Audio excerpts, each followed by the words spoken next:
ওপৰত শুকুলা ডাৱৰ আৰু তলত এয়া গ্ৰাম্যানুভূতি। লখিমপুৰ টাউনৰ পৰা নাতি দূৰত আছে এই গ্ৰাম্যানুভূতি। এজন অসমীয়া উদীয়মান যুৱক দিকপল লাহনৰ এক চেষ্টা এই গ্ৰাম্যানুভূতি।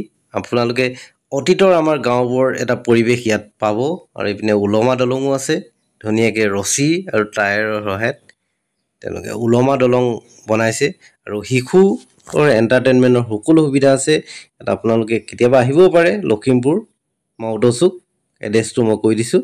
আৰু এইটো এটা ঘৰটোৰ ভিতৰত অতীতৰ আমাৰ যিবোৰ বস্তু আছিল এই বস্তুবোৰ ধুনীয়াকৈ সজাই থোৱা আছে। টিভি আছে, আৰু গ্ৰামোফোন ৰেকৰ্ডাৰ আছে, আৰু সৰু সৰু পেঁপা, ঘটি, লোটা, টৌ, আৰু এইটো গৰু গাড়ী চকা, আৰু এগৰাকী কইনা ধুনীয়াকৈ দোলাত বহি আছে। আৰু এইবোৰ টঙিঘৰ, আৰু কাষত হয়তো দেখিছে ঔটেঙা গছৰ ওপৰত এটা ঘৰ, 4মহলীয়া ঘৰ, আৰু মাজত আছে এজোপা ঔটেঙা গছ, আৰু কাষতে এটা পুখুৰী, আৰু এইফালে চাৰিওফালে ঘৰ আছে।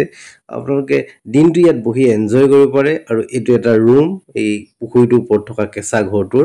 আৰু এখন জুহাল আৰু ওপৰত ধোঁৱা চাং অতীতৰ পৰম্পৰা আছিল। এতিয়াও কিছু কিছু লোকৰ ঘৰত আছে এই পৰম্পৰা।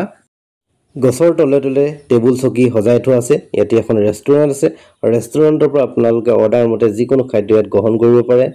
প্ৰাকৃতিক পৰিৱেশত তাক খোৱাৰ আমেজ ল'ব পাৰে। পুৰণা বস্তুবোৰ নতুন ষ্টাইলত তেওঁলোকে সজাবলৈ চেষ্টা কৰিছে। ইয়াত মধুৰি গছৰ তলে তলে ধুনীয়াকৈ টেবুল সজাই থোৱা আছে।